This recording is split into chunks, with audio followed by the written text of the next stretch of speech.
El jueves pasado, la Campaña Nacional por el Derecho al Aborto Seguro presentó nuevamente en el Congreso Nacional el proyecto de ley para la interrupción del embarazo. La autora original del proyecto original, en el año 2007, presentado por primera vez, es la diputada Silvia Burger, que en ese momento era legisladora nacional y ahora es legisladora provincial. Estuvo, por supuesto, el viernes en esta presentación y hoy está con nosotros. Gracias por venir, Silvia. ¿Cómo están?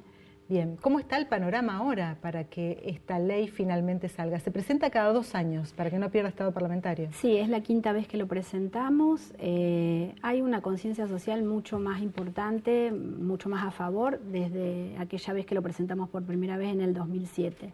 El proyecto tiene 40 firmas de todos los bloques. Incluso tiene firmas de presidentes o presidentas de comisión donde va a ser girado el proyecto, así que en ese sentido es alentador, porque nunca se discutió ni en la comisión. Claro. Y en este momento tiene la firma de la presidenta de la Comisión de Salud y la presidenta nunca de la tomó Comisión. estado parlamentario, digamos, nunca salió de la comisión. Nunca se puso una sola vez en discusión, incluso reglamentariamente se discutió, así que pensamos que esta vez se puede poner finalmente en debate en la Comisión de Salud o de Derechos Humanos, si finalmente, y yo creo que sí, va a ser girado esas comisiones. Hay mucha gente que se debe estar preguntando quizás en su casa, ¿por qué es necesario una ley para el aborto seguro, Silvia? Por las consecuencias sociales que tiene la criminalización del aborto. Hay 3.000 niñas por año en Argentina que son obligadas a ser madres. Hablo de niñas porque son menores de 14 años, que tienen sus niños, que siempre han sido abusadas, pues estamos hablando de menores de 14 años, y bueno, que se las obliga a ser madres, y cuando tendrían que estar jugando y no están preparadas ni siquiera para parir, y porque hay más de 50 mujeres que anualmente se mueren por consecuencia del aborto inseguro, que es una práctica que no puede correr riesgo de vida cuando se hace en condiciones adecuadas. Supuestamente cuando en casos de violación o en caso de que corra peligro la vida de la madre, el aborto debe hacerse en forma... Es legal. Es legal, absolutamente debe hacerse en hospitales públicos, Exacto. Salvo que haya un objetor de conciencia que no esté dispuesto a hacerte el aborto, que existe en los hospitales públicos, pero en principio para estos casos está legislado. El problema es cuando una persona, como vos decís, una mujer pobre, que quizás por razones que tengan que ver con su pobreza o quizás no quiera tener otro hijo, y en esos casos recurre a métodos realmente muy escabrosos que terminan, como vos decís, a veces con la vida de la madre. Sí, es que hay que ponerse en el lugar de esa mujer que a lo mejor tiene otros niños pequeños, que es una empleada doméstica, por ejemplo, y que si sigue adelante con ese embarazo no puede trabajar, pierde. ¿Y quién alimenta a esos niños que quizás hayan sido abandonados por su pareja o por sus padres, ¿no? Entonces hay que ponerse en ese lugar. O en el lugar también, si uno es madre de una niña que ha sido violada, y obligarla a esa niña a continuar con ese embarazo producto de una violación, ¿no? Como es el caso de Juana en Salta, que hemos tenido conocimiento en los medios de comunicación, una niña Wichi que fue violada por 7 hombres, que tiene la posibilidad de interrumpir su embarazo y que el Estado, el gobierno de Salta se lo ha impedido. Ustedes dicen, el año pasado hubo, por ejemplo, 43 muertes, que representan, según tenemos entendido, un 25 o un 30% más que las que había, qué sé yo, en el 2012. Esa cifra, y por ejemplo la de las interrupciones que le denominan ustedes de los embarazos, que no sé en cuántas están estimadas, ¿de dónde surgen, Silvia? Las muertes oficiales de mortalidad materna que publica el Ministerio de Salud de la Nación.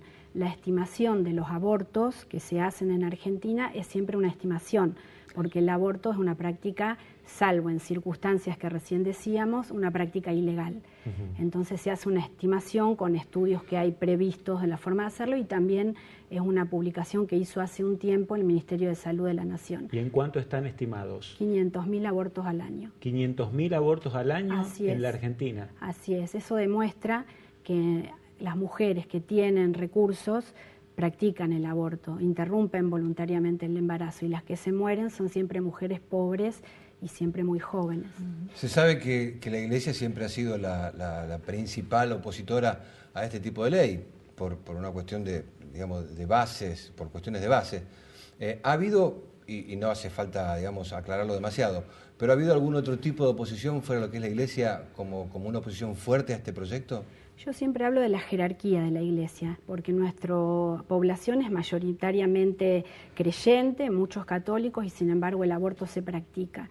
Y en la campaña nacional por el derecho al aborto hay una organización muy importante que se llama Católicas por el Derecho a Decidir, que también pertenecen a la Iglesia y que están a favor de la interrupción del embarazo en forma voluntaria. Siempre recuerdo un término que acuñó el padre Edgardo Montaldo, que es un sacerdote muy querido acá en la ciudad de Rosario, y él lo dijo, incluso lo dijo en el programa Bien Temprano que hacíamos a la mañana.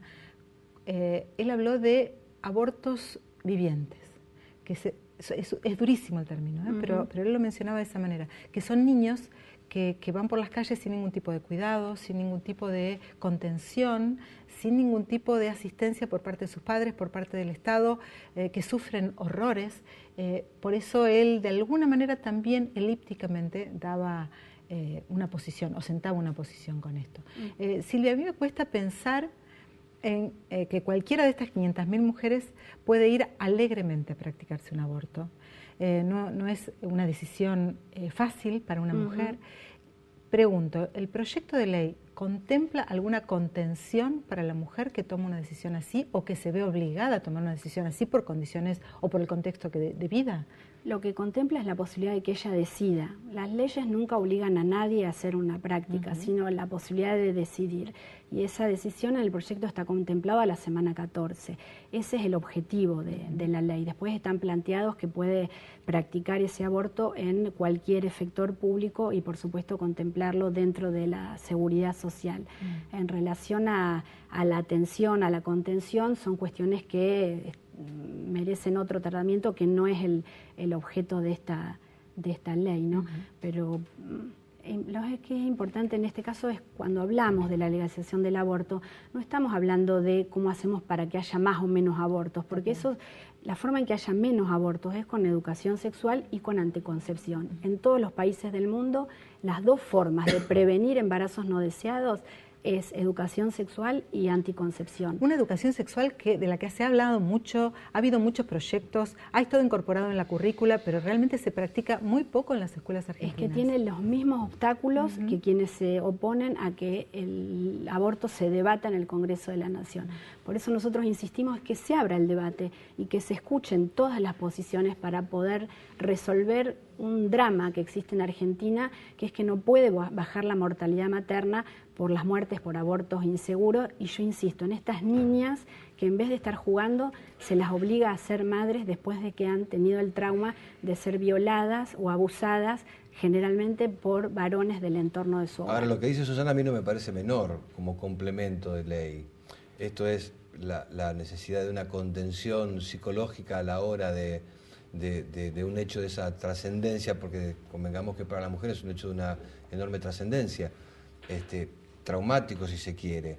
Es como que parte, me parece que en ese efector o en ese lugar en donde legalmente va a hacer eso, legalmente también debería tener algún tipo de contención. Sí, seguramente si se legaliza, claro, la reglamentación el efector de salud prevendrá todas las, como se garantizan todas las otras condiciones, qué sé yo, luego de una operación, en fin. Claro, siempre, estas son prácticas que hoy son ambulatorias por el avance del aborto medicamentoso. Son prácticas absolutamente seguras en todo el mundo, ¿no? Que se hacen. A veces a mí me pasa de hablar con gente más joven y me dicen, ¿todavía estamos discutiendo esto? O sea, para muchas generaciones más jóvenes no pueden entender por qué finalmente no se abre esta discusión y se resuelve como la resuelven todos los países desarrollados. Claro, lo que pasa es que en los países desarrollados hay tabúes que se han ya destrozado, derrotado, y que tiene que ver con lo que vos hablabas, ¿no? El tema de la prevención, el tema de la educación sexual y de la anticoncepción, los mecanismos de anticoncepción que a veces hasta se conocen o se divulgan en la propia currícula escolar, cosa que aquí en Argentina no pasa, y la pastilla del día después, por ejemplo, que es algo que está muy cuestionado, que no está suficientemente divulgado y que puede llegar a evitar justamente el aborto. Exactamente, por eso es importante señalar que los mismos sectores que se oponen a la legalización del aborto también se oponen a estas otras leyes y derechos, en definitiva se oponen a los derechos sexuales y reproductivos de las mujeres y sobre todo de las mujeres pobres, porque el resto de las mujeres, o sea, yo soy una mujer del sector medio y tuve derecho a anticoncepción, en fin, información. Y a información, y el resto es el que no tiene. Por eso insisto en pensar en esas mujeres, en las consecuencias sociales de establecer el aborto como un crimen. En el marco del momento político y por la discusión y el debate que ustedes alientan, que ahora se dé con un gobierno de signo pro, ¿produce alguna modificación que las experiencias anteriores que se produjeron con un gobierno justicialista? Nunca sabemos cuándo es el momento, ¿no? Y yo creo que siempre es el momento y la obligación de los legisladores y legisladoras de debatirlo. El proyecto tiene firmas también del bloque oficialista, tiene 5 firmas de los diputados del PRO que se expresaron el jueves en la conferencia de prensa diciendo que tenían libertad de conciencia para definir en este tema. Así que hay las últimas leyes o leyes muy importantes en el Congreso de la Nación fueron empujadas por el consenso social que existe. Claro, pero es muy fuerte cuando el presidente, bueno, como Cristina lo hizo, ¿no? En la gestión anterior, que estaba en contra. Es muy fuerte eso, incluso para sus legisladores, para la gente del partido. Por eso, en este caso, Macri no se pronunció, no dijo nada. En la conferencia episcopal dijo esa frase que les gusta decir a todos, que defienden la vida desde la concepción. Sí, sí. Nosotros también defendemos la vida desde la concepción, pero la vida no se defiende con el Código Penal, se defiende con políticas públicas para proteger los embarazos, las mujeres embarazadas, que tengan acceso a controles, etcétera, ¿no? Y este proyecto defiende la vida justamente de esas muertes que no queremos que sucedan, que son siempre muertes evitables. Pero para no escapar a la pregunta, el Congreso es un poder diferente. No niego el peso que tiene el presidente o la presidenta en las decisiones de los bloques, pero los diputados y diputadas, si no tratan esta iniciativa, son responsables de las muertes que anualmente ocurren. Y no se puede excusar en que el presidente dijo, no hay mandato, o sea, por eso los elegimos en forma diferente. Claro. Yo elijo el presidente, si soy diputada no soy delegada de el gobernador o del presidente, soy diputada y todas las decisiones que tomo en la Cámara son mi responsabilidad. Gracias por venir, Silvia. Gracias a ustedes por